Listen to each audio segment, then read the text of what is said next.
সূরাতুল আলী ইমরান এর 102 নম্বর আয়াত থেকে আল্লাহ রাব্বুল আলামিন অত্র আয়াতে বলেছেন, বা'দা আউযু বিল্লাহি মিনাশ শাইতানির রাজীম।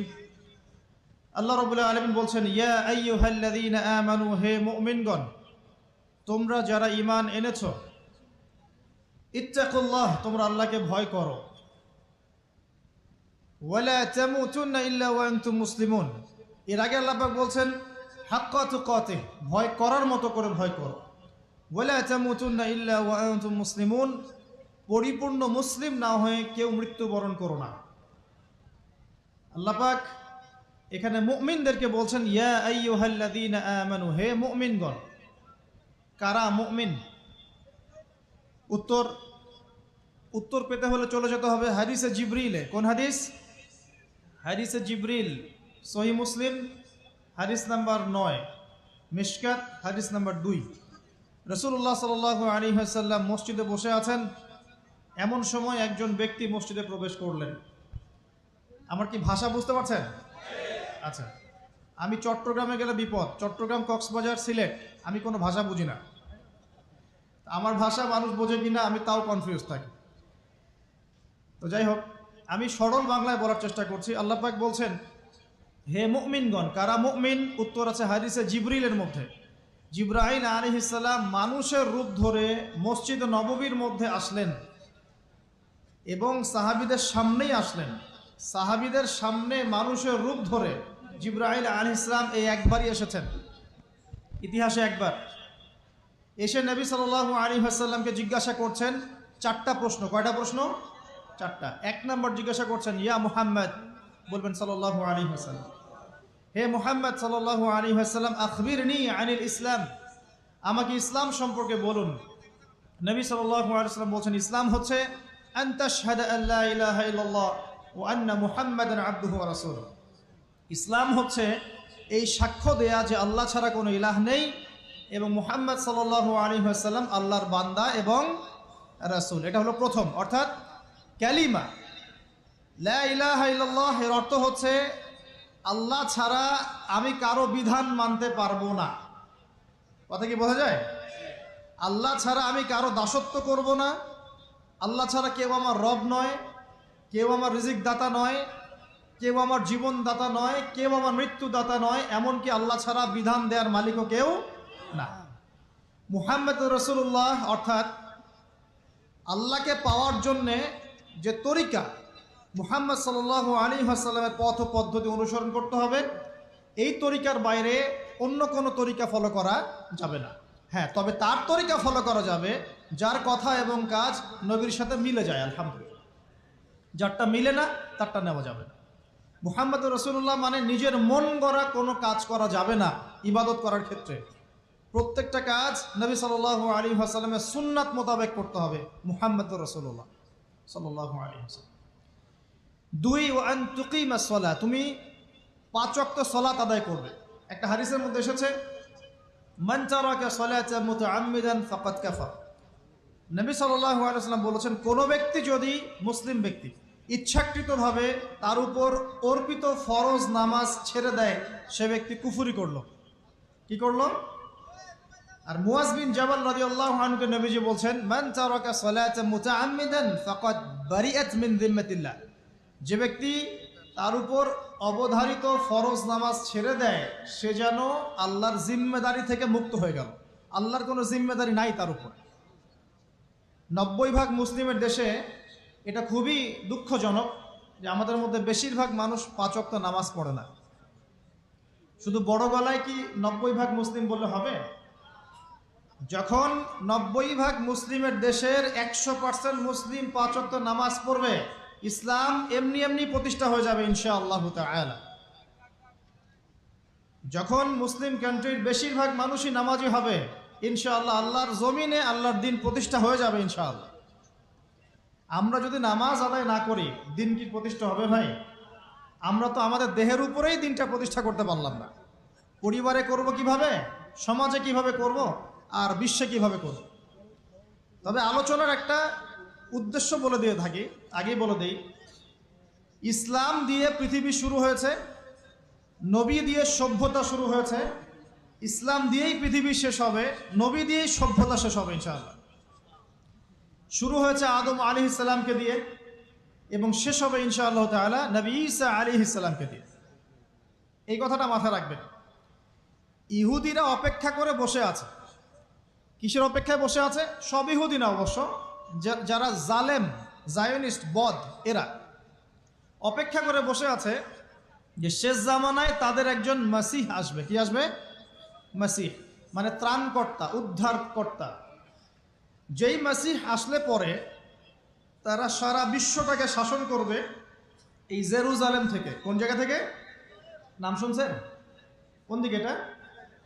ইসরায়েল। আচ্ছা, ইসরায়েলের না, এটা ফিলিস্তিনের। কার? এই জায়গার মালিক কে? এই জায়গার মালিক আমরা। এটা আমাদের জায়গা। 3টা মসজিদ আপনি সফর করবেন সোয়াবের আশায়, তার সবচেয়ে শ্রেষ্ঠ মসজিদ হারাম মানে মক্কায়। 1 রাকাত নামাজ পড়বেন, 1 লক্ষ রাকাত নামাজের সওয়াব হবে ইনশাআল্লাহ। 2 নাম্বার মদিনা, 1 রাকাত নামাজ পড়বেন, 1000 রাকাত নামাজের নেকি হবে ইনশাআল্লাহ। 3 নাম্বার কি? এই যে আকসা, আমরা তো ভুলেই গেছি। আকসা আমাদের। আকসা কাদের? তারা দখল করে নিয়েছে। আচ্ছা, দখল করেছে আমাদের কারণেই, আমাদের দুর্বলতার কারণেই। কিন্তু এই ভোগ দখল চূড়ান্ত হবে না, কারণ তারা অপেক্ষা করছে একজন মাসিহের জন্যে, যেই মাসিহ আসলে পরে তারা জেরুজালেম থেকে বিশ্ব শাসন করবে। এখন কিন্তু বিশ্বের বড় বড় ডিপার্টমেন্টগুলো ওরা শাসন করে। খেয়াল করেছেন কি? আপনি যে প্রযুক্তি ব্যবহার করেন এগুলোর চাবিকাঠি ওদের হাতে। আপনি যে অর্থনৈতিক সিস্টেমটা ফলো করেন, ব্যাংকিং সিস্টেমগুলোর কথাই বলছি, এর মূল সূত্র কিন্তু ওদের হাতে, সুতা ওদের হাতে, লাটাই। ইভেন আমরা যে পলিটিক্যাল সিস্টেমগুলো ফলো করি না, এগুলোর তন্ত্রমন্ত্র ওরাই দিয়েছে। যে মিডিয়াগুলো আছে বিশ্বে বড় বড়, সব কিছু ওদের হাতে। ফাইন্যান্স বলে, ফাইন্যান্স মানে বাণিজ্য, ট্রেড, এগুলো ওদের হাতে। বিশ্বের বড় বড় সেক্টরগুলো ওরা শাসন করছে, এটা সত্য। আরেকটা মারাত্মক কথা হচ্ছে, বিশ্বকে শাসন করতে হলে কিছু অস্ত্র লাগে। কি লাগে? অস্ত্র শস্ত্র ছাড়া হবে না। একটা দেশের সাথে একটা দেশের মনে করেন খারাপ সম্পর্ক, এখন একটা দেশের কাছে আছে দাকুরাল, আর একটার কাছে আছে পারমাণবিক অস্ত্র। কে জিতবে? যার কাছে যত ভারী অস্ত্র আছে, শক্তিশালী, তার দাপট তত বেশি। তো এইসব বড় বড় মারণাস্ত্রগুলো, যেগুলোকে আমরা বলি নিউক্লিয়ার ওয়েপেন্স অথবা বলি থার্মোনিউক্লিয়ার ওয়েপেন্স, এগুলো ওদের হাতে। মাসিহ আসলে পরে তারা বিশ্ব শাসন করবে, এটা ওদের যে তালমুদ, এই গ্রন্থের মধ্যে লেখা আছে। এবং তারা মনে করে যে এই দাজ্জালই হচ্ছে মাসিহ, তারা মনে করে। আর আমরা জানি হাদিস থেকে এই দাজ্জাল সত্যিকারের মাসিহ নয়। সত্যিকারের মাসিহ কে? ঈসা আলাইহিস সালাম। আল্লাহ পাক ঈসা আলাইহিস সালামের হাতে এই মিথ্যা মাসিহকে মেরে ফেলবেন প্যালেস্টাইনের বাবেলুদ নামক জায়গায়। কোন জায়গা? বাবেলুদ, হাদিসে বর্ণিত আছে। এবং তাকে মারার পরে নবী ঈসা আলাইহিস সালাম সেখান থেকে পুরো বিশ্বে আবারও ইসলামিক একটা খিলাফা কায়েম করবেন ইনশাআল্লাহ তাআলা। এটা হচ্ছে ইসলামের গন্তব্য, এটা হবেই। পৃথিবীর যত পরাশক্তিগুলো আছে এরা সবাই যদি ঐক্যবদ্ধ হয়ে যায় এবং এই ভবিষ্যৎবাণীটাকে মুছে ফেলতে চায়, কশ্চিনকালেও সফল হবে না ইনশাআল্লাহ। কারণ এটা বলেছেন কে? স্বয়ং আল্লাহ এবং তার রাসূল মুহাম্মদ সাল্লাল্লাহু আলাইহি ওয়াসাল্লাম। এটা আমাদের গন্তব্য, এটা সুসংবাদ দিয়ে শুরু করলাম। এখন আল্লাহ পাক আমাদেরকে বলছেন, হে মুমিনরা, তোমরা আল্লাহকে ভয় করো। ইমানদার কারা বোঝাতে গিয়ে হাদিসে জিবরিল আসছি। জিবরাইল আলাইহিস সালাম এসেছেন, জিজ্ঞাসা করছেন ইসলাম কাকে বলে। নবীজি বলছেন আগে কালিমা, তারপরে সালাত। তো সালাতের কথা বলতে গিয়ে ওখানে চলে গিয়েছিলাম। আমরা যদি ইসলামের বিজয় দেখতে চাই তাহলে সবাইকে 5 ওয়াক্ত নামাজ পড়তে হবে। রাজি আছেন তো? আজকে থেকে 5 ওয়াক্ত নামাজ ছাড়বেন? স্পেশালি যুবক ভাই যারা আছো, তোমাদের তারুণ্য আছে, রক্তের উদ্যম আছে, তোমরা চাইলে অনেক কিছুই করতে পারো। অনেক বার্ধক্যে উপনীত হওয়া মানুষ নামাজ পড়তে চায় কিন্তু পড়তে পারে না। তরুণদের কাছে আল্লাহ পাক সুযোগ দিয়েছেন। আর ইসলামের বিরোধী শক্তি যারা আছে তারা খুব ভালো করেই জানে কিন্তু যে ইসলামের বিজয়ে সবচেয়ে বড় ভূমিকা রাখতে পারে তরুণ সমাজ, যুবক সমাজ, যুব সমাজ, তরুণ প্রজন্ম। এ কারণেই তো দেখবেন তরুণ প্রজন্মকে তাদের উদ্দেশ্য থেকে সরিয়ে দেওয়ার জন্যে তারা আপনার সামনে অনেকগুলো টোপ দিয়ে দিয়েছে। দেখাবো টোপ কয়েকটা। 1 নম্বর টোপ দিয়েছে মেয়ে নারী জাতি, মেয়েদেরকে বেপর্দা করে তোমার সামনে উপস্থাপন করে দিয়েছে, ফ্রি মিক্সিং। এখন তুমি আর ঈমান ধরে রাখতে পারছো না। এটা পরিকল্পিত ছিল, কারণ আল্লাহ পাক বলছেন যুজ্জিনা লিন-নাস হুব্বুশ শাহাওয়াতি মিনান নিসা, মানুষের জন্য সবচেয়ে যে আকর্ষণীয় বিষয়গুলো তার মধ্যে 1 নম্বর হচ্ছে মহিলা, মানে মেয়ে, নারী জাতি। এটা আমাদের কাছে সবচেয়ে আকর্ষণীয়। আল্লাহ পাকের সবচেয়ে সুন্দর সৃষ্টিকে মানুষ না, মানুষের মধ্যে আল্লাহ পাকের সবচেয়ে শ্রেষ্ঠ সৃষ্টিকে নারী জাতি। আল্লাহ পাক তাদেরকে সুন্দর করে সৃষ্টি করেছেন, তাই নয় কি? এই কারণে পুরুষদের সবচাইতে আকর্ষণের জায়গা কোনটা? নারী জাতি। এই কারণে মেয়েদেরকে বেপর্দা করে তোমার সামনে ছেড়ে দেওয়া হয়েছে। জেনা বেড়েছে, ব্যভিচার বেড়েছে, ফ্রি মিক্সিং বেড়েছে, ধর্ষণ বেড়েছে, এই যে হারাম প্রেমের সম্পর্কগুলো বেড়েছে। যুবকেরা তাদের জীবনের উদ্দেশ্য ভুলে গেছে। আমার কথা কি বুঝতে পারছেন? আচ্ছা, এটা 1 নাম্বার। 2, মাদক। যুবকদের সামনে মাদকের সহজলভ্যতা, চাইলেই হাত বাড়ালেই মাদক, হাত বাড়ালেই ইয়াবা, হাত বাড়ালেই ফেন্সিডিল, হাত বাড়ালেই হেরোইন, তাই না? কথা ঠিক না বেঠিক? যদি কেউ চায় যে আমি আজকে রাত্রে মাদক খাবো, সে পারবে, হাত বাড়ালেই পারবে। এখনকার সমাজ এমন, যদি কেউ চায় যে আজকের রাত্রে আমি পতিতালয়ে গিয়ে রাত কাটাবো, সে পারবে। 500 টাকা 1000 টাকার বিনিময়ে মানুষ এখন জেনা করতে পারে না? 5 টাকা 10 টাকা 50 100 টাকা দিয়ে মানুষ এখন ইয়াবা কিনে খেতে পারে। আর যারা সীমান্তবর্তী অঞ্চলে আছেন তারা আরো ভালো জানেন আমার কথা কতটুকু সত্য কতটুকু মিথ্যা। যুবকদের সামনে মাদক এমনি দেওয়া হয় নাই। উদ্দেশ্য কি? তোমার দ্বারা ইসলামের বিজয় সম্ভব ছিল। মাদক সেবন করাই তোমাকে সরায় দিয়েছে ওই রাস্তা থেকে। কথা বুঝতে পারছো? খুব সতর্ক। 3 নাম্বার, জুয়া। তোমার সামনে জুয়া দিয়ে দিয়েছে, জুয়া। ফুটবল বিশ্বকাপ হইলে জুয়া, IPL হইলে জুয়া, BPL হইলে জুয়া, ফুটবল ফিফা হইলে জুয়া। জুয়া খেলে না মানুষ। আর যে যুব সমাজ তাদের জীবনের উদ্দেশ্য জানে না, তাদের পক্ষেই সম্ভব এইসব মেসি, আর্জেন্টিনা, ব্রাজিল এইসব নিয়ে ব্যস্ত থাকে। যারা নিজেদের জীবনের উদ্দেশ্য জানে তাদের জন্য কোশ্চিনকালেও এখানে সময় নষ্ট করা সম্ভব না। দুনিয়ার জীবনটা কি খেলতামাশা? দুনিয়ার জীবনটা কি খেলতামাশার জন্য? আল্লাহ পাক যে হায়াতটা দিয়েছেন, ধরেন 50, 60 বা 100 বছর, এই হায়াতটা কে দিয়েছেন? এই সময়টার মালিক কে? তাহলে আল্লাহ যদি সময়ের মালিক হয়, আমি কেন সময় 1 ঘন্টা অপচয় করবো ওখানে বসে বসে? এই সময়টাকে আমার নাকি? সময়টা আমার বাপের নাকি? সময়টা কার? আল্লাহর দেওয়ার সময় আমি টিভি সেটের সামনে বসে বসে 1.5 ঘন্টা নষ্ট করে ফেললাম। খেললো 2টা দল আর তালি বাজাচ্ছে আমি, মাশাআল্লাহ। কালকে দেখলাম কক্সবাজার থেকে আসার সময় রাস্তা ব্লক, পুরা একটা দল জিতেছে, পুরো রাস্তা ব্লক, হাঁটা যাচ্ছে না, মিছিল, পাগলের মতো মানুষ মোটরসাইকেলে ছুটছে, গাড়ি নিয়ে ছুটছে, সিগারেট খাচ্ছে, আরও যে কি খাচ্ছে, মেয়ে নিয়ে ঘুরছে, আর একটা পতাকা নিয়ে ঘুরছে। যে দেশের পতাকা নিয়ে ঘুরছে ওই দেশ জানেও না মনে হয় যে এই দেশে এই আমার সাপোর্টার আছে। হ্যাঁ, আর খেয়াল করে দেখবেন এই আয়োজনগুলো এখন করানো হচ্ছে মুসলিম দেশগুলোকে দিয়ে। মানে মুসলমানদের অবস্থা দেখলে এখন মনে হচ্ছে সুবহানাল্লাহ, যে হারাম একটা কাজকে জায়েজ করার যে কত তরিকা বের হয়েছে। এখন একটা মুসলিম কান্ট্রি জিতেছে, মানে ভাবখানা এমন যে এই জেতার ফলে আমরা ইসলামী খেলাফত কায়েম করে ফেলেছি। ভাবখানা এমন যে কুফফারদের সাথে মনে হয় যুদ্ধ জিহাদ করে বিশ্বের বুকে ইসলাম কায়েম করে ফেলেছে। ভাবখানা এমন।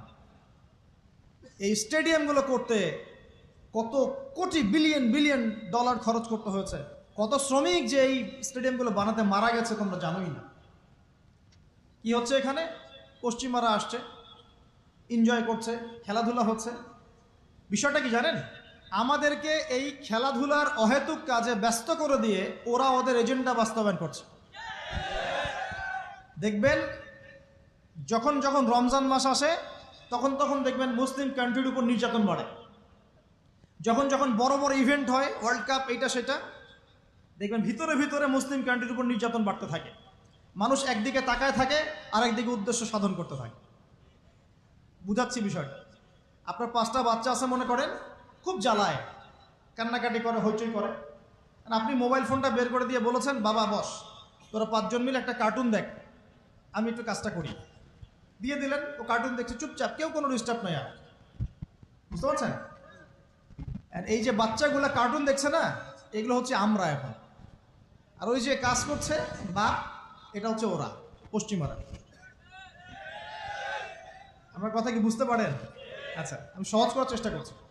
প্রিয় যুবক ভাইরা, মেয়ে তো উন্মুক্ত করে দিয়েছেই, মাদক তো দিয়েছেই, জুয়া দিয়েছে, অহেতুক এসব খেলতামাশা দিয়েছে তোমার সামনে, তোমার সময় কেড়ে নেওয়ার জন্য, তোমার হায়াত কেড়ে নেওয়ার জন্য। তোমার মূল্যবান হায়াত, যে হায়াতটাকে তুমি আল্লাহর পথে দাওয়াতের কাজে ব্যয় করবা, দিন চর্চার কাজে ব্যয় করবা, আল্লাহর ইবাদতের কাজে ব্যয় করবা, আমর বিল মারুফ নাহি আনিল মুনকারের কাজ করবা, এই সময়টা ওরা কেড়ে নিয়েছে তোমার কাছ থেকে। বুঝতে পারছো না তুমি? আবার নেশা দিয়ে তোমার ভিতরটা নষ্ট করে ফেলেছে, জেনা দিয়ে তোমার অন্তরের নূর নষ্ট করে দিয়েছে, ফ্রি মিক্সিং দিয়ে জেনা এবং তোমার যে পবিত্রতা, চারিত্রিক পবিত্রতা নষ্ট করে দিয়েছে। আরও দিয়েছে পর্নোগ্রাফি। বেশিরভাগ যুব সমাজ এখন বাসায় গিয়ে রাতের বেলা পর্ন দেখে। দেখা যায় সারাদিন ভালো কাজ করে, বাসায় গিয়ে রাতের বেলা পর্ন দেখে। পর্নোগ্রাফি দেখে না বা দেখে নাই কখনো, এমন একটা ছেলে খুঁজে পাওয়া যাবে না এখন। আর যখন আপনি এগুলোতে অভ্যস্ত হয়ে যাবেন, তখন শরীর খারাপ হয়ে যাবে, মন ভালো থাকবে না, আপনি একাকী গোপন পাপ করবেন, শরীর দুর্বল হয়ে পড়বে। একটা মেয়ের দিকে আপনি সম্মানের চোখে তাকাতে পারবেন না, মনে হবে মেয়ে মানেই মনে হয় ভোগের বস্তু। পর্ণে আসক্ত যারা, তারা কোনো কাজে শান্তি পায় না, অস্থির। এমনকি তারা যদি বিয়ে শাদীও করে, তবু বৈবাহিক জীবনে সুখী হতে পারে না। কেন জানেন? নিজের শক্তি ক্ষমতাগুলো আগেই নষ্ট করে ফেলেছে। এবং অনেকগুলো মেয়ে যখন আপনি দেখবেন নগ্ন, তখন আপনার স্ত্রীকে আপনার কাছে সুন্দর মনে হবে না, মনে হবে এই মেয়ের চেয়ে মনে হয় ওই মেয়েটা সুন্দর, এর চেয়ে মনে হয় ওইটা সুন্দর। আর মেয়ের প্রতি সম্মান তো থাকবেই না, মেয়েকে মনে হবে একটা ভোগের বস্তু। যত বেশি পর্নোগ্রাফি বেড়েছে, তত ধর্ষণ বেড়েছে। দেখেছেন? পর্ন যত বেড়েছে, ধর্ষণ তত বেড়েছে। এমনকি ছোট ছোট বাচ্চারা পর্যন্ত রেহাই পাচ্ছে না। দেখেন না? ছোট ছোট বাচ্চা, 5 বছর 10 বছরের বাচ্চারা, মেয়ে বাচ্চাদের কথা বলছি, এদেরকেও ধর্ষণ করা হচ্ছে। যাদের ঘরে কন্যা সন্তান আছে, তারা খুবই এখন মানে বিপর্যয়ের মধ্যে আছেন আপনারা, আমরা। কারণ সমাজটা তো নষ্ট হয়ে যাচ্ছে। আপনার মেয়েকে কতদিন ঘরে রাখবেন? বাইরে তো পাঠাতেই হবে। বাইরে পাঠালে দেখবেন মেয়ের সম্মান নাই, পর্দা নাই, মেয়েকে জোর করে ধর্ষণ করা হচ্ছে। বাসে, ট্রেনে, অটোতে, অমুকে তমুকে, ট্রাকে মেয়েকে ধর্ষণ করা হচ্ছে। আর প্রত্যেক ধর্ষকের তো আর ইসলামিকভাবে বিচার হচ্ছে না, হচ্ছে? যদি একটা এলাকায় ধর্ষণ হতো আর ধর্ষককে জনসমক্ষে ডেকে ফাঁসি দেওয়া হতো না, তাহলে দেখতেন যে ওই এলাকায় ধর্ষণ বাড়তো না, কমে যেত। যদি একটা এলাকার চোরদেরকে জনসমক্ষে নিয়ে এসে হাত কেটে ফেলা হতো, তাহলে বুঝতেন চুরি কাকে বল। ভয়ে চুরি করতে পারতো না মানুষ। আর ভাগ্য ভালো যে এই নিয়মগুলো এখন নাই। কেন ভাগ্য ভালো বললাম? ভাগ্য ভালো কেন বললাম? কারণ এই নিয়ম যদি এই মুহূর্তে চালু করা হয়, এই মুহূর্তে যে এখন এই সেকেন্ডের মধ্যে চালু করা হয়, তাহলে অনেক বড় বড় রাঘব বোয়াল যারা আছে, ওদের হাত থাকবে না। কথা বুঝতে পারছেন না? কেউ চুরি করে সিসকা চোর বলি আমরা, না কি বলেন আপনারা? ছিচকা চোর বলেন। কেউ আছে চুরি করে, পুকুর চুরি করে। সিসকা চোরকে ধরতে পারলে রাস্তাঘাটে কি মাইটটা দেওয়া হয়, তাই না? মনে হয় যে নিজের শক্তি খাটানোর একটাই জায়গা চোর পিটানো। মসজিদে যদি মসজিদে যদি একটা চোর ধরা পড়ে, কি মাইটটা মারে, খুঁটির সাথে বেঁধে একদম জুতা স্যান্ডেল দিয়ে। আর সামনে যে পুকুর চুরি করে বসে আছে, কিছুই করতে পারতেছে। কি কথা মিথ্যা কথা বলছে? যদি একটা মুসলিম রাষ্ট্রের মধ্যে দুর্নীতি না থাকতো না, মুসলিম রাষ্ট্র বিশ্বকে নেতৃত্ব দিত ইনশাআল্লাহ। যদি কোনো মুসলিম রাষ্ট্রের মধ্যে দুর্নীতিটা না থাকতো না, তাহলে দেখতেন ওই রাষ্ট্র অবশ্যই বিশ্বকে নেতৃত্ব দিত ইনশাআল্লাহ। এমন অনেক অমুসলিম রাষ্ট্র আছে যেগুলো অমুসলিম হওয়া সত্ত্বেও ওদের মধ্যে কোনো দুর্নীতি নাই, জানেন? আল্লাহ পাক আমাদের সবাইকে পরিপূর্ণ মুসলমান হওয়ার তৌফিক দান করুন। দেখেন আল্লাহ পাক বলেছেন উদখুলু ফিস-সিলমি কাফা, তোমরা পরিপূর্ণরূপে ইসলামে প্রবেশ করো। এখন আমি যদি নামাজও পড়ি, আবার ঘুষও খাই, এদিকে রোজাও রাখি, আবার সুদও খাই, আবার এদিকে আমি হজমরাও করি, অন্যের সম্পদ আত্মসাৎ করি, মাপে কমও দেই, মজুদদারি করি ইত্যাদি, আমি কি পরিপূর্ণ মুসলিম? আমি কি উদখুলু ফিস-সিলমি কাফার উপর আমল করতে পেরেছি? আর আল্লাহ পাক এখানে বলছেন ওয়ালা তামুতুন্না ইল্লা ওয়া আনতুম মুসলিমুন, পরিপূর্ণ মুসলমান না হয়ে তোমরা মৃত্যুবরণই করিও না। করলেই সমস্যা। পরিপূর্ণ মুসলমান না হয়ে মারা গেলেই সমস্যা। কি সমস্যা? ওই যে আল্লাহ পাক বলবেন মান রব্বুক, বলবে লা আদরি, আমি তো জানি না, কারণ পরিপূর্ণ মুসলমান হয়নি তো, আল্লাহর সাথে শিরিক করেছে। আল্লাহ পাক বলবেন মা দীনুক, বলবে লা আদরি, আমি জানি না। মা দীনুক উত্তর কেমন করে দিতে পারবে? ইসলামের কিছু অংশ মানে, কিছু অংশ মানে না। ইসলামের কিছু অংশ মানে, নামাজ, রোজা, হজ, যাকাত, তাসবিহ, তাহলিল সবই মানে, কিন্তু সুদ ছাড়তে হবে, ঘুষ ছাড়তে হবে, জেনা করা যাবে না, মদ খাওয়া যাবে না, দুর্নীতি করা যাবে না, মানে না। তাহলে মা দীনুক কি উত্তর দিবে? মান নবিয়ুক, কে নবী? উত্তর কিভাবে সম্ভব? নবীর সুন্নতি তো নাই গায়ের উপরে, চেহারায় নাই, কাপড়ে নাই, চলাফেরায় নাই, ওঠা বসায় নাই, ইবাদতে থাকলেও অর্থনীতির মধ্যে নাই, অর্থনীতির মধ্যে থাকলেও সংস্কৃতির মধ্যে নাই, সংস্কৃতিতে থাকলেও সমাজে নাই। নবীর সুন্নত কি খালি ঘরে তসবিহ টেপার মধ্যেই? মানে আমরা খালি সুবহানাল্লাহ সুবহানাল্লাহ পড়বো এটাই সুন্নত, দাড়ি ছেড়ে দিব এটাই খালি সুন্নত, টাকনোর উপরে কাপড় পরবো এটাই কি খালি সুন্নত?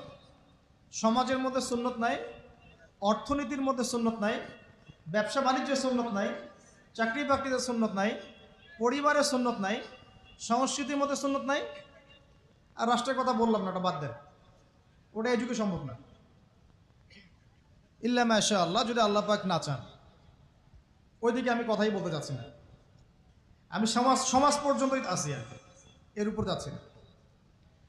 তো প্রিয় ভাইয়েরা, যুবক ভাইদের কথা বলে আমি সামনে যাব। এক নাম্বার কি বলেছি, তোমরা সতর্ক থাকবে মেয়ে থেকে। কি থেকে? মেয়ে থেকে 100 হাত দূরে। 100 হাত মানে আমি বলি, পরামর্শ দেই, আমি তোমাদের ভাইয়ের মতো, ছোট হই আর বড় হই, আর আমাকে এইসব আল্লামা শায়েখ এইসব বলার দরকার নাই। আমি একদম তালেবে ইলম, এখানে বড় বড় অনেক আলেম ওলামায়ে কেরাম আছেন, আমি খুব বিব্রত বোধ করছি কথা বলতে। আমি জানি যে হকপন্থী ওলামায়ে কেরাম যারা, তারা আমাদের মতো অনলাইনেও আসেন না, এই ফেসবুক ইউটিউবে ভিডিও পাবেন না, এমনও আলেম বাংলাদেশে আছেন জানেন, যারা বহু আলেম তৈরি করছেন, মাদ্রাসা খেদমত করছেন। তো তাদের সামনে আমাদেরকে যখন এইভাবে টাইটেল দেন, লজ্জা লাগে, বিব্রত বোধ করি। শেখার কোনো শেষ নাই। আমি একসময় মনে করতাম যে আমি যখন ইন্টারমিডিয়েটের পর থেকে চর্চা করা শুরু করছি, অনার্স মাস্টার্স পর্যন্ত, মনে করছি যে হ্যাঁ, মনে হয় ইসলাম সম্পর্কে ভালোই জানছি। তারপর যখন কওমি আলেমদের কাছে পড়তে শুরু করলাম, বলি এগুলো ভিতরের কথা, খোলামেলা বলি, গল্প করছি আপনাদের সাথে, রাগ করছেন নাকি? তখন বুঝলাম যে বিগত 5-7 বছরে তো আমি কিছু পড়াশোনা করছি বলে মনে হচ্ছে না। যেমন একটা হাদিস শো করে বললাম যে ওস্তাদ, এই যে আল্লাহ রাসূল সাল্লাল্লাহু আলাইহি ওয়াসাল্লাম বলেছেন যে একজন মুমিন ব্যক্তি আর একজন মুমিন ব্যক্তির আয়না স্বরূপ। কি স্বরূপ? আয়না স্বরূপ। তো আমি যদি অনলাইনে কোনো ভাইয়ের ভুল ধরিয়ে দেই সমালোচনার মাধ্যমে, তাহলে কি আমি হাদিসের উপর আমল করলাম না? তখন ওস্তাদ মিটিমিটি হাসছেন, বলছেন যে তোমার তো টুকটাক অ্যারাবিক গ্রামারের বেস ভালোই, তোমার কি মনে হয়? আমি বললাম যে আমার কাছে তো এটাই মনে হচ্ছে যে আমি যদি সমালোচনা করি, আমি তো এই আমর বিল মারুফ নাহি আনিল মুনকারের কাজই করলাম। তো তিনি বলছেন আসলে এই হাদিসের ব্যাখ্যা এমন নয়। কেমন ব্যাখ্যা? তুমি কি খেয়াল করো নাই? আমাকে বলছে তুমি কি খেয়াল করো নাই, তুমি যখন আয়নার সামনে গিয়ে দাঁড়াও, তখন আয়না কিন্তু তোমার সাথে কথা বলে না, আয়না নীরব থাকে, স্থির থাকে, কিন্তু তোমার দোষ ত্রুটি কোথায় আয়না কিন্তু দেখিয়ে দেয়। মনে করেন, বুঝাচ্ছি, মনে করেন আপনার গাল কেটে গেছে, আপনি আয়নার সামনে দাঁড়িয়েছেন, আয়না কিন্তু আপনাকে বলে দিবে না এই যে তোমার গাল কাটা, এই ছেলে তোমার গাল কাটা, হ্যাঁ এই মেয়ে, এই ছেলে তোমার এই সমস্যা ওই সমস্যা, বলবে? চুপচাপ থাকবে, আয়না দেখিয়ে দিবে আপনার ভুলটা কোথায়। তো তিনি আমাকে হাদিসের ব্যাখ্যা শেখাচ্ছেন, বলছেন যে একজন মুমিন ভাই যদি কোনো ভুলের উপর থাকে, তুমি সঠিকটা আমল করে ওর সামনে দাঁড়িয়ে দেখিয়ে দিবে যেটা সঠিক। তো বুঝলাম, যতদিন যাচ্ছে আমি বুঝতে পারছি যে আসলে এই জ্ঞানের সমুদ্র যে কত গভীর, 100 বছর হায়াত দিলেও মনে হয় শেষ করতে পারবো না। তো প্রিয় যুবক ভাইরা, নসিহত করছি, সেটা হচ্ছে যে দিনের জ্ঞান অর্জন করতে হবে। জ্ঞান অর্জনের কোনো বিকল্প নাই। আর জ্ঞান অর্জনের জন্য শুধুমাত্র ফেসবুক, ইউটিউব যথেষ্ট নয়। এগুলো কনস্ট্রাকটিভ কোনো মাধ্যম নয়, বরং ফিতনা ছড়াবে এগুলো কিন্তু বেশিরভাগ ক্ষেত্রে ফিতনাই ছড়াচ্ছে। আপনার কাছে মনে হচ্ছে হয়তো যে অনেক কিছু লাইভ হচ্ছে, আমরা পাচ্ছি, হ্যাঁ, অনলাইনের মাধ্যমে জানছি, হ্যাঁ ঠিক আছে, স্বীকার করি, ভালো আছে, কিন্তু এর মন্দটা অনেক বেশি। এর মধ্য দিয়ে আলেমে বিভক্তি হয়ে গেছে। এর মধ্য দিয়ে একে অপরের সাথে আমাদের সম্পর্ক নষ্ট হয়ে যাচ্ছে। গীবত, তহমত, সমালোচনা, কাদা ছোড়াছড়ি সংস্কৃতি বাড়ছে, ঐক্য বিনষ্ট হচ্ছে, অনেক সমস্যা হচ্ছে। আর এগুলো কনস্ট্রাকটিভ সিলেবাস নয়।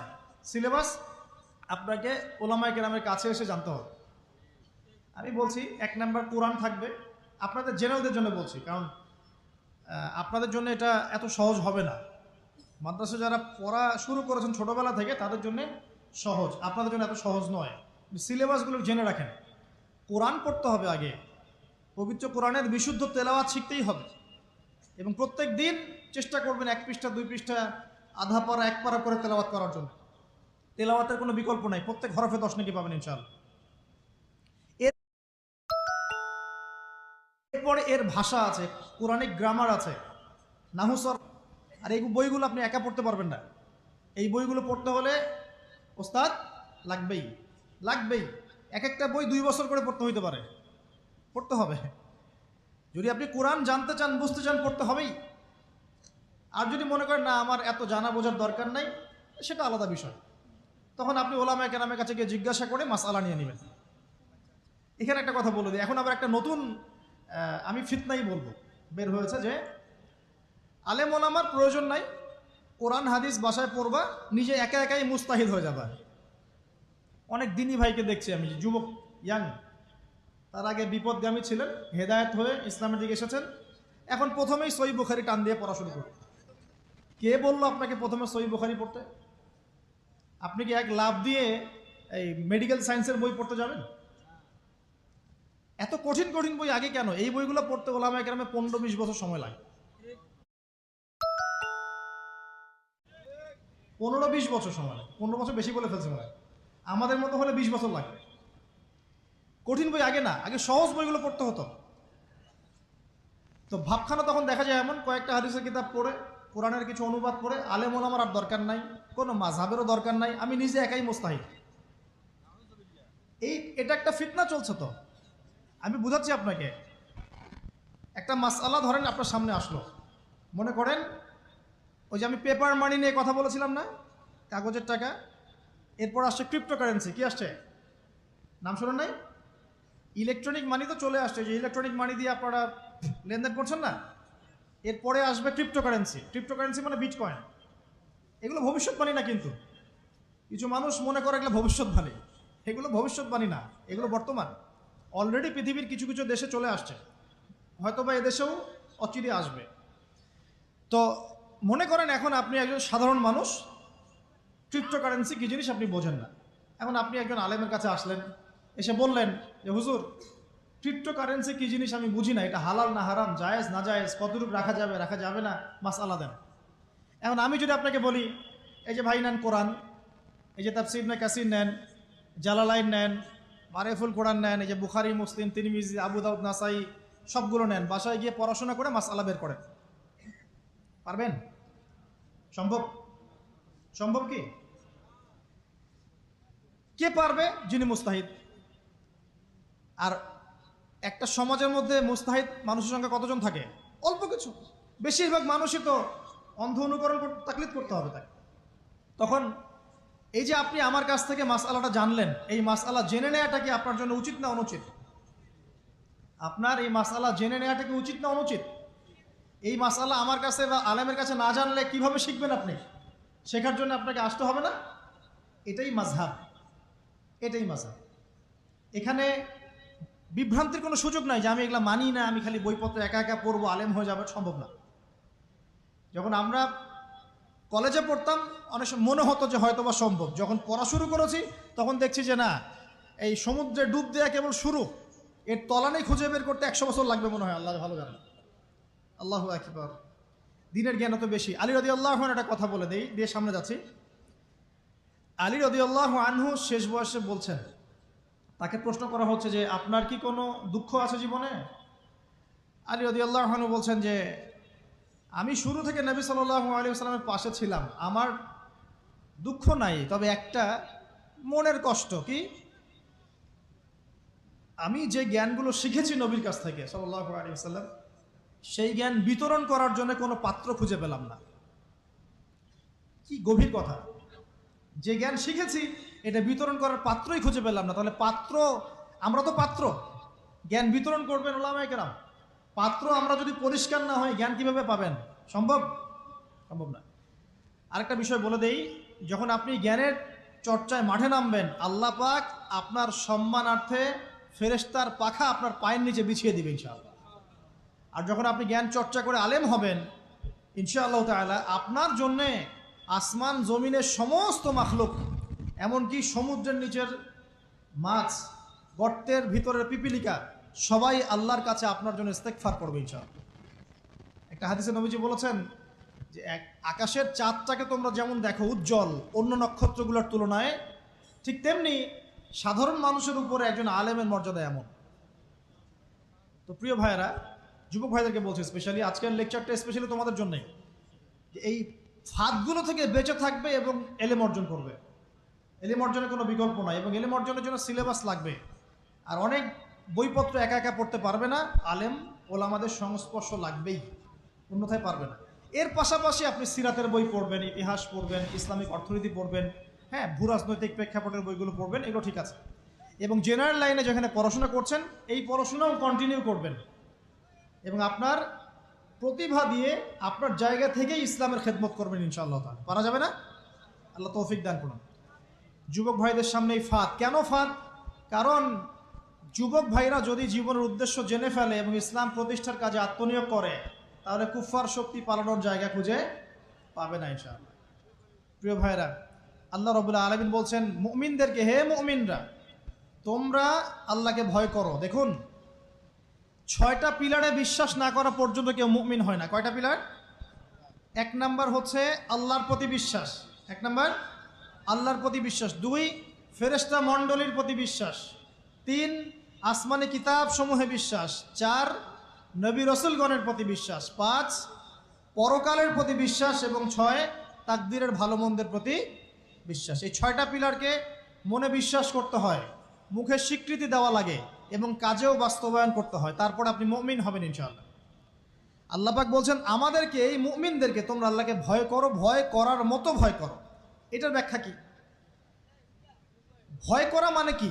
শুধু নেক আমল করা মানেই আল্লাহকে ভয় করা নয়। আল্লাহ পাকের যত নিষেধ আছে, এই নিষেধগুলো ছেড়ে দেওয়ার নাম হলো আল্লাহকে ভয় করা। যদি আমি নামাজ পড়ি, প্রমাণিত হবে না যে আমি আল্লাহকে ভয় করি। হারাম ছেড়ে নামাজ পড়েন, হালাল খেয়ে নামাজ পড়েন, প্রমাণ হবে আপনি আল্লাহকে ভয় করেন। নামাজ পড়াটা একটু সহজ কাজ, কিন্তু এই হারাম রিজিক ছেড়ে দেয় এত সহজ কাজ নয়। রোজা রাখা সহজ কাজ তুলনামূলক, কিন্তু সুদ ঘুষ ছেড়ে দেওয়া এত সহজ কাজ নয়। তাসবিহ তাহলিল করা সহজ কাজ, কোরআন তেলাওয়াত করাও সহজ কাজ তুলনামূলক, কিন্তু ওই বোনের সম্পত্তি তাকে ফিরিয়ে দেওয়া এত সহজ নয়। অন্য মুসলিম ভাইয়ের মান সম্মান রক্ষা করা তো সহজ নয়। পরিবারে পর্দা এবং নামাজ কায়েম করা তো সহজ নয়। এবং এই সুদ ঘুষ দুর্নীতি অন্যের সম্পদ আত্মসাৎ থেকে বের হয়ে আসা এত সহজ নয়। তাকওয়া মানে কি? পরিপূর্ণরূপে ইসলামে প্রবেশ করা, আল্লাহ পাকের যাবতীয় হুকুম আহকাম মেনে চলা, আদেশও এবং নিষেধও। আল্লাহ পাক বলছেন শেষে, ওয়ালা তামুতুন্না ইল্লা ওয়া আনতুম মুসলিমুন। একজন নবীর কথা খালি বলবো, বিশৃঙ্খলা করেন না, একটু ধৈর্যের সাথে বসেন। আমরা খুব লম্বা আলোচনা করব না, একটু বসেন, শেষ করে দিচ্ছি আস্তে আস্তে। আর যদি কারো কোনো প্রশ্ন থেকে থাকে, এভাবে চিরকুট আকারে আমাদের এখানে দিতে পারেন ইনশাআল্লাহ। মুসলিম না হয়ে মৃত্যুবরণ করো না। আল্লাহ পাকের কালাম পবিত্র কোরআনের মধ্যে সূরা হজ নামে একটা সূরা আছে। এখানে আল্লাহ পাক সূরা হজের মধ্যে ইব্রাহিম আলাইহিস সালামের কথা বলছেন যে হুয়া সাম্মাকুমুল মুসলিমিন। ইব্রাহিম আলাইহিস সালাম সেই নবী যিনি তোমাদের নাম মুসলিম দিয়েছেন। কি দিয়েছেন? আচ্ছা, ইব্রাহিম আলাইহিস সালামের দুটো ঘটনা বলবো খালি, আমি আপনাকে ইসলাম দেখাচ্ছি কি জিনিস। দেখুন, তার স্ত্রীকে আল্লাহ পাক বলছেন রেখে আসো, হাজেরা আলাইহিস সালামকে রেখে আসো মক্কার কাবা ঘরের কাছে, যেখানে কোনো মানুষ নাই, কোনো খাবার পানি কিচ্ছু নাই, সাথে ছোট সন্তান ইসমাইল। দেখেন, রেখে আসার সময় কিন্তু ইব্রাহিম আলাইহিস সালাম আল্লাহকে বলেন নাই যে আল্লাহ আমি আমার স্ত্রী সন্তানকে ওখানে কেন রেখে আসবো, এর পিছনে যুক্তি কি, এর পিছনে বিজ্ঞান কি, এর পিছনে দর্শন কি জিজ্ঞেস করেছিলেন? আল্লাহ পাক বলেছেন সামি'না আতা'না। সন্তান বড় হয়েছে, আল্লাহ পাক বলছেন তাকে জবাই করতে হবে। তিনি সন্তানকে গিয়ে বলছেন ইন্নী ইয়া বুনাই ইন্নী আরা ফিল মানামি আন্নী আসবাহুক, আমি স্বপ্নে দেখছি তোমাকে জবাই করছি, ফানজুর মায়াদা তারা, তোমার কি রায় আমাকে বলো। সন্তান বলছে এবার ইয়া আবাতি, হে আমার আব্বা, ইফআল মা তু'মার, আপনাকে যে আদেশ করা হয়েছে সে আদেশ আপনি পালন করেন। সাতাজিদুনি ইনশাআল্লাহু মিনাস সাবিরিন, ইনশাআল্লাহ আপনি আমাকে ধৈর্যশীল পাবেন। কে বলছে এটা? ইসমাইল। ইসমাইলের মধ্যে কি এখনকার তরুণদের জন্য আদর্শ নাই? যে বয়সে ইসমাইল আলাইহিস সালাম বলছেন আব্বা আমাকে জবাই করে দেন, কোনো সমস্যা নাই, ইনশাআল্লাহ আপনি আমাকে ধৈর্যশীল পাবেন, ওই বয়সের আমাদের তরুণ প্রজন্ম টিকটক প্রজন্ম, ওই বয়সে আমাদের তরুণ প্রজন্ম কিশোর গ্যাংয়ে যোগ দিয়েছে, জেনা করেছে, মাদক খাচ্ছে, জুয়া খেলছে, এই যে জার্সি গায়ে দিয়ে ঘুরে বেড়াচ্ছে। দেখেন, এই ওয়াজে আসার সময় দেখলাম যে কিছু ছেলে দাঁড়িয়ে আছে ওখানে, কি হচ্ছে ওখানে দাঁড়ায়, বক্তা এখন আসে নাই, সিগারেটের প্যাকেট থেকে সিগারেট বের করে টান দিচ্ছে ওখানে। বক্তা তো এখন আসেন, টান টান দিয়ে যায়, তারপর বসে। মাদক বলতে কি বোঝো তোমরা? খালি গাঁজা, ইয়াবা, ফেন্সিডিলি মাদক? সিগারেটটা মাদক না? এই জর্দা খাই, এটা কি মাদক না? এগুলো মাদকের মধ্যে পড়ে, এগুলো ফ্যাশন হয়ে গেছে এখন। আল্লাহ পাক তোমাদেরকে এগুলো থেকে হেফাজত করুন। আমি দেখেন, ইসমাইল বলছেন হে আমার আব্বা আমাকে আপনি জবাই করে দেন, যদি আল্লাহ আদেশ করে থাকেন, আমাকে ধৈর্যশীল পাবেন ইনশাআল্লাহ। মা বোনদের জন্য বলছে এখানে একটা কথা, দেখুন প্রিয় মা বোনরা ভালো করে শুনুন। দেখুন, ইসমাইল আলাইহিস সালামকে কিন্তু তার বাবা বড় করেন নাই। ইসমাইল আলাইহিস সালাম বড় হয়েছেন মক্কায় তার মায়ের কাছে, হাজরা আলাইহিস সালামের কাছে। আর ইব্রাহিম আলাইহিস সালাম থাকতেন সিরিয়ায়, শামে, তার আরেক স্ত্রী সারা আলাইহিস সালামের সাথে। তিনি যাওয়া আসা করতেন। আর তখনকার যাওয়া আসা এত সহজ ছিল না, তখন কোনো মোটর যান ছিল না। তো দেখুন, যেমন মা তেমন সন্তান। কেমন মা? হাজরা আলাইহিস সালামকে বলা হচ্ছে যে তোমাকে এখানে রেখে যেতে আল্লাহ আদেশ করেছেন। তো হাজরা আলাইহিস সালাম বলছেন এখানে তো কোনো পানিও নাই, কোনো খাবারও নাই, আপনি এখানে আমাদেরকে একা ফেলে যাচ্ছেন ইব্রাহিম আলাইহিস সালাম বলছেন আল্লাহর আদেশ, কিছু করার নাই। এখন হাজরা আলাইহিস সালাম বলছেন আচ্ছা যদি আল্লাহ আদেশ করে থাকেন তাহলে ইনশাআল্লাহ আল্লাহ আমাদের হেফাজত করবেন, আল্লাহর প্রতি আমি পূর্ণ তাওয়াক্কুল করলাম। কে বলছেন? হাজরা। এই হাজরা আলাইহিস সালামের দেখেন, এখানে তো কোনো খাবারই নাই, পানিও নাই, এক মশক পানি, একটু খাবার, দ্রুতই শেষ হয়ে গেল। শেষ হওয়ার পর তিনি ছোটাছুটি করছেন, suffer Marwah, suffer Marwah, suffer Marwah, কোথাও যদি একটু পানি পাওয়া যায়। কি তাওয়াক্কুল আল্লাহর প্রতি! ছোটাছুটি করছেন, বাচ্চা ইসমাইল কান্নাকাটি করছে। মায়ের এই ছোটাছুটি আল্লাহর কাছে এত পছন্দ হয়েছে, যতদিন হজ থাকবে এই হাজরা আলাইহিস সালামের স্মৃতির সাথে জড়িত এই সাই থাকবে। এবং এই ঘটনা আল্লাহর কাছে এত পছন্দ হয়ে গেল যে আল্লাহ পাক জিবরাইল আলাইহিস সালামকে পাঠিয়ে জামজাম কূপের পানি বের করে দিলেন, যেই কূপের পানি জীবনে কখনো শেষ হয় না, পানি খেলে খিদাও লাগে না। চিন্তা করে দেখেন, গ্যালন গ্যালন পানি যাচ্ছে, গ্যালনের পর গ্যালন জামজাম থেকে প্রত্যেক দিন। এমনকি মদিনায় গেলেও আপনি জামজামের পানি পাবেন, মসজিদে কুবায় গেলেও জামজামের পানি পাবেন। আর পৃথিবীর বিভিন্ন জায়গায় তো আমরা নিয়ে আসছি, শেষ হয়েছে? পানির স্তর 1 ইঞ্চি পর্যন্ত নিচে নাই, নেমেছে? দেখেন, আল্লাহর প্রতি যখন মানুষ পূর্ণ তাওয়াক্কুল করে তখন আল্লাহর মারেফত নেমে আসে। যখন মানুষ আল্লাহর প্রতি পূর্ণ তাওয়াক্কুল করে ফেলবে তখন আল্লাহ পাক আধ্যাত্মিকত্ব দিয়ে দিবেন সব। এটা কি বিজ্ঞান দিয়ে ব্যাখ্যা করা যায়? একজন ফেরেশতা আসলো, পাখা দিয়ে আঘাত করলো, মাটি থেকে ঝর্ণা বের হওয়া শুরু হলো, এখনকার বিজ্ঞান বিশ্বাস করবে? কোনো যুক্তি দর্শন বিশ্বাস করবে? করবে না। এই যে মা, তাওয়াক্কুল কারিনী মা, তার গর্ভ থেকে জন্ম নিয়েছে ইসমাইলের মতো সন্তান, যে বলছে আব্বা আমাকে জবাই করতে চাইলে করে দেন, কোনো সমস্যা নাই, আল্লাহর ইনশাআল্লাহ আপনি আমাকে ধৈর্যশীল পাবেন। সুবহানাল্লাহ। এই জন্য বলি, আমাদের পরিবারের মায়েরা যদি হাজরা আলাইহিস সালামের মতো হতে না পারে, তাহলে ইসমাইলের মতো প্রজন্ম তৈরি হবে না। অতএব প্রিয় মা ও বোনেরা, একটা নসিহত যথেষ্ট আপনাদের জন্য, যে নিজেরা হাজরা আলাইহিস সালামের মতো আল্লাহর প্রতি পূর্ণ তাওয়াক্কুলকারী হয়ে যান। নামাজ ছাড়িয়েন না। কোনো মহিলা যদি মাত্র 4টা কাজ করতে পারে, নবী সাল্লাল্লাহু আলাইহি ওয়াসাল্লাম বলেছেন জান্নাতে যাওয়ার জন্য সবগুলো দরজা খুলে দেওয়া হবে। 1 নাম্বার, কোনো মহিলা যদি 5 ওয়াক্ত নামাজ পড়ে, এখানে শুধু ফরজ নামাজের কথা বলা হচ্ছে, নফলের কথাও বলা হচ্ছে না। 2 নাম্বার, যদি একজন মহিলা রমজান মাসে সওম রাখে, ফরজ সওম, ফরজ রোজা, নফল রোজার কথাও বলা হচ্ছে না। 3 নাম্বার, যদি মহিলা, একজন নারী যদি তার সতীত্বকে হেফাজত করতে পারে, পর্দা মেনে চলতে পারে।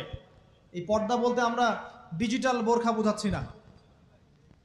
পোশাকটা এমন হবে না যে পোশাক পরেও গায়ের কাঠামো কতটুকু আঁটো-সাঁটোটা বোঝা যায়, এই বোরখা চলবে না। বোরখা এমন হবে না, পোশাক এমন হবে না যে বাহির থেকে ভিতরের অঙ্গ দেখা যায়, এই বোরখা চলবে না। পোশাক এমন হবে না যে পোশাকটা পুরুষদের পোশাকের সাথে সাদৃশ্য আছে, গেঞ্জি টি শার্ট পরা যাবে না। পোশাকটা এমন হবে না যেই পোশাকটা অমুসলিমদের সংস্কৃতির সাথে বা ধর্মীয় কালচারের সাথে সাদৃশ্য আছে, এমন পোশাকও চলবে না। যদি কোনো নারী 3 নাম্বার তার লজ্জাস্থানের হেফাজত করতে পারে, মানে শরঈ পর্দা মেনটেন করতে পারে, আর পর্দা করে যদি কলেজে গিয়ে আর ইউনিভার্সিটিতে গিয়ে সহি প্রেমে লিপ্ত হন, তাহলেও পর্দা হবে না। কথা বোঝাতে পারছি না মনে হয়। পর্দা করেও যদি ইউনিভার্সিটিতে গিয়ে গ্রুপ স্টাডি করতে হয় গায়রে মাহরামের সাথে, এই পর্দাও চলবে না। পর্দা মানে পর্দা। পর্দা করে যে দুলা ভাইয়ের সাথে কুটুস কুটুস গল্প করা শুরু করেন, ইডিস পিডিস, চলবে না পর্দা। দেবর আর ভাবি, এখন দেখেন না, দেবর ভাবি, শালি দুলা ভাই, চাচাতো ভাই চাচাতো বোন, কোন জায়গায় সমাজ গিয়েছে জানেন? এমনও নিউজ বাংলাদেশে এসেছে, নাউজুবিল্লাহ বলতে বলতে রুচুতে বাঁধে, যে বাবা মেয়ের সাথে পর্যন্ত জেনা করে ফেলেছে। এই ঘটনা জানেন না? বাংলাদেশে একাধিক ঘটনা ঘটেছে। আস্তাগফিরুল্লাহ, ইন্না লিল্লাহি ওয়া ইন্না ইলাইহি রাজিউন। কোন যুগে আছেন চিন্তা করেন। কেউ কারো থেকে বাদ না, শিক্ষকের সাথে ছাত্রী, ছাত্রর সাথে শিক্ষিকা, বস আর কলিগ, মহিলা কলিগ বস, মহিলা বস, পুরুষ কর্মচারী, হ্যাঁ, অমুক কর্মকর্তা, তমুক কর্মকর্তা। মাঝখানে একটা সিসিটিভির ফুটেজ ফাঁস হয়ে গেল, দেখলেন না কি হইল? মনে আছে? ভুলে গেছেন মনে হয়। একটা টাইটেল, একটি সিসি ক্যামেরা সারা জীবনের কান্না, মনে নাই? ভুলে গেছেন আপনারা? হ্যাঁ, এই যে মনে আছে।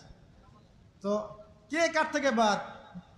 ফুফাতো ভাই, চাচাতো বোন, হ্যাঁ, খালাতো বোন, খালাতো ভাই, মানে কাজিন, দেবর ভাবি, শালাদুল্লাহ ভাই, শালিদুল্লাহ ভাই, সব দেখবেন জেনা করতেছে।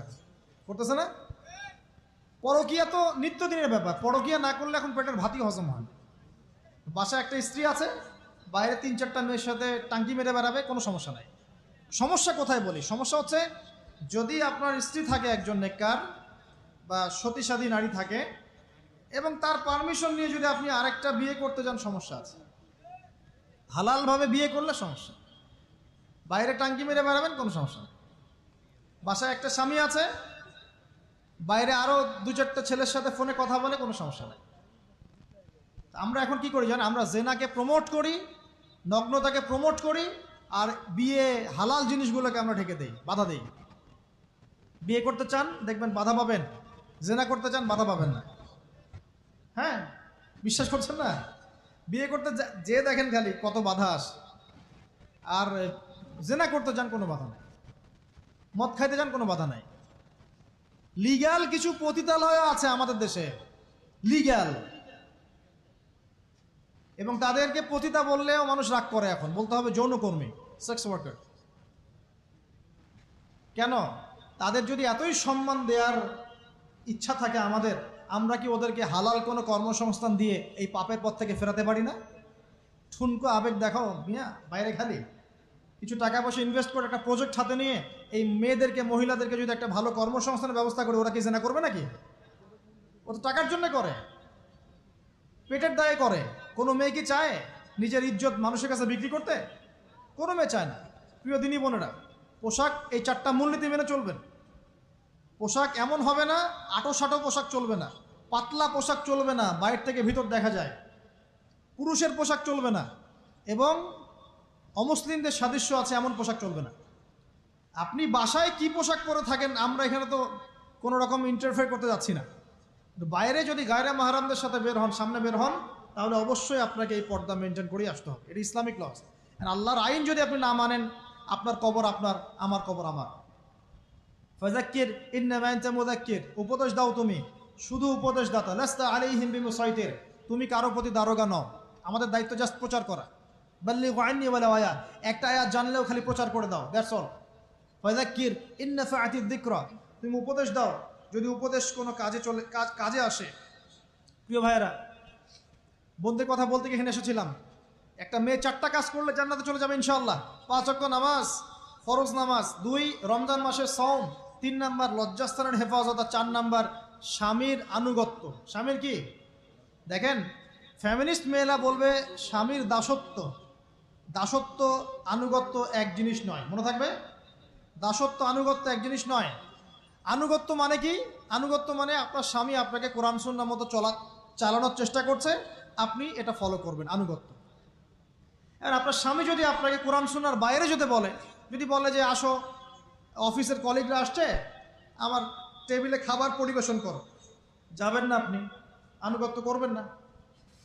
আপনার স্বামী বলছে যে সুন্দর করে সাজুগুজু করো তো, আজকে ঘুরে আসি সাজেক, ঠিক আছে, বাইকের পিছনে বসে আপনাকে নিয়ে যেতে যাচ্ছে, আপনি যাবেন না, বলবেন যে এরকম সাজুগুজু করে গায়রে মাহরামদের সামনে যাওয়া জায়েজ নাই। আনুগত্য কি? কোরআন সুন্নাহ সমর্থিত কাজে আপনি স্বামীকে ফলো করবেন, আনুগত্য। স্বামী যদি এমন কোন আদেশ করে যে আদেশটা কোরআন সুন্নাহর বাইরে যায়, আপনি এখানে কোনো আনুগত্য নাই। একটা হাদিস আছে, লা তাআতা লি মাখলুক ফি মা'সিয়াতিল খালিক, মানে স্রষ্টার অবাধ্যতায় সৃষ্টির কোনো আনুগত্য নাই। আল্লাহর অবাধ্যতায় সৃষ্টির কোনো আনুগত্য নাই। প্রিয় ভাইয়েরা, একটা আয়াত আমাদের জন্য যথেষ্ট হবে ইনশাআল্লাহ। মুমিন আমরা মুমিন না? আল্লাহ বিশ্বাস করি কি না? ফেরেশতায় বিশ্বাস করি না? নবী রাসূল আসমানি কিতাবে, পরকাল, তাকদীরে বিশ্বাস করি তো? আমরা সবাই ইসলামের বিজয় চাই কি না? আমরা সবাই পরিপূর্ণ মুসলমান হতে চাই কি না? আমরা চাই কি না যে আমাদের সাথে সাথে আমাদের পরিবারটাও জান্নাতে যাক? এবং আমরা চাই কি না যে আমাদের সমাজটাও ইসলামের আলো আলোকিত হোক? চাই কি না? যদি চাই, প্রিয় ভাইয়েরা, আমার 10টা নসিহত। কয়টা? 10টা। জাস্ট 10টা লাইন বলবো, আর আপনাদের ধৈর্য নষ্ট করছে না। 1, জ্ঞান অর্জনের যে কথা বলেছি, জ্ঞান শুধু অর্জন নয়, জ্ঞানের বিপ্লব ঘটাতে হবে। পারবেন ইনশাআল্লাহ? যে যেখানে পড়াশোনা করছেন করেন, কিন্তু ইসলামিক পড়াশোনা বাদ দিয়ে নয়। দিনের জ্ঞান আগে অর্জন করতে হবে, বাল্য বয়সে অর্জন করতে হবে। আল্লাহ তৌফিক দান করুন। 2 নাম্বার, প্রত্যেক দিন কোরআনকে সময় দিবেন। কি করবেন? প্রত্যেক দিন কোরআনকে সময় দিবেন। প্রত্যেক দিন মিনিমাম 1 ঘন্টা করে হলেও কোরআন তেলাওয়াত করার চেষ্টা করেন। পারবেন ইনশাআল্লাহ? 2, 3 নাম্বার, আপনার জীবনটাকে রাসূলুল্লাহ সাল্লাল্লাহু আলাইহি ওয়াসাল্লামের সুন্নাত দিয়ে সাজাতে হবে। প্রত্যেকটা কাজ করার আগে 3 বার চিন্তা করবেন। কয়বার? 3 বার, যে এই কাজটা কিভাবে করলে সুন্নত হবে, কিভাবে করলে সুন্নত হবে না। এই রাত্রে ঘুমাবেন, 3 বার চিন্তা করবেন যে কি কি কাজ করে ঘুমালে পরে ঘুমটা সুন্নত হবে, নেকি হবে। ওযু করবেন, সূরা ফালাক নাস ইখলাস পড়বেন, আয়াতুল কুরসি পড়বেন, সূরা বাকারার শেষে 2টা আয়াত পড়বেন, 33 বার সুবহানাল্লাহ, 33 বার আলহামদুলিল্লাহ, 34 বার আল্লাহু আকবার পড়বেন। ডান দিকে কাত হবেন, আল্লাহুম্মা বিইসমিকা আমুতু আহইয়া, ব্যাস। যদি 6 ঘন্টা ঘুমিয়ে থাকেন, 6 ঘন্টার প্রত্যেক সেকেন্ডে নেকি পাবেন ইনশাআল্লাহ। এর নাম সুন্নত।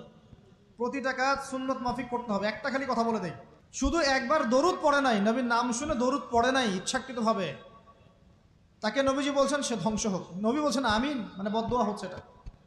তাহলে সারা জীবন যে আমরা দাড়ি রাখছি না, টাকনুর নিচে কাপড় পরছি, হ্যাঁ, যে গোফ লম্বা করে একদম শুশুকের মতো রেখে দিয়েছি, কাটছি না, লেবাস ইসলাম না আসছে না, নামাজ পড়ছি না সুন্নাহ মোতাবেক জীবন করছি না, আমাদের কি হবে?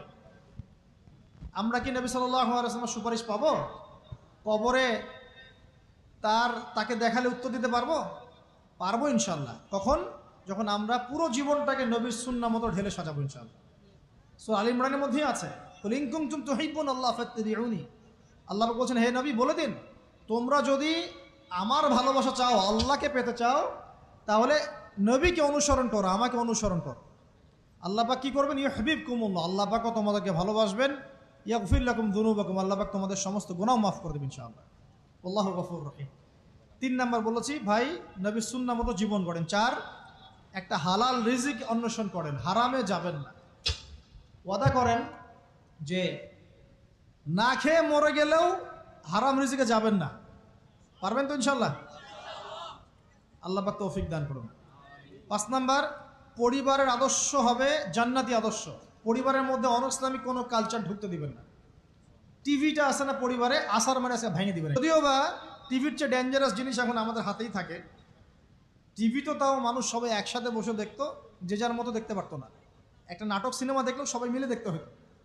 এখন তো ফোন, সবার ঘরে ঘরে একটা পৃথিবী, সবাই ঘরে ঘরে যে যার মতো দেখছে আর কি। টিভি ভেঙে আর কি করবে? বাদ দেন, থাক, টিভি আর ভেঙে কি করবে? আচ্ছা, আর পরিবারে পর্দা থাকতে হবে। ছোটবেলা থেকে সন্তানদেরকে কোরআনের শিক্ষা দেওয়া লাগবে, তালিম থাকতে হবে পরিবারে। পরিবারে হালাল রিজিক থাকতে হবে। আরেকটা কথা বলি, পরিবারে মেয়েদের প্রতি, স্পেশালি মেয়েদের প্রতি নরম থাকবেন, কঠিন হয় না। কারণ আমার অভিজ্ঞতা থেকে বলছি ভাই, নারী জাতির প্রতি কঠিন হয়ে কোনো ফায়দা নাই। যত কঠিন হবেন তত সমস্যা।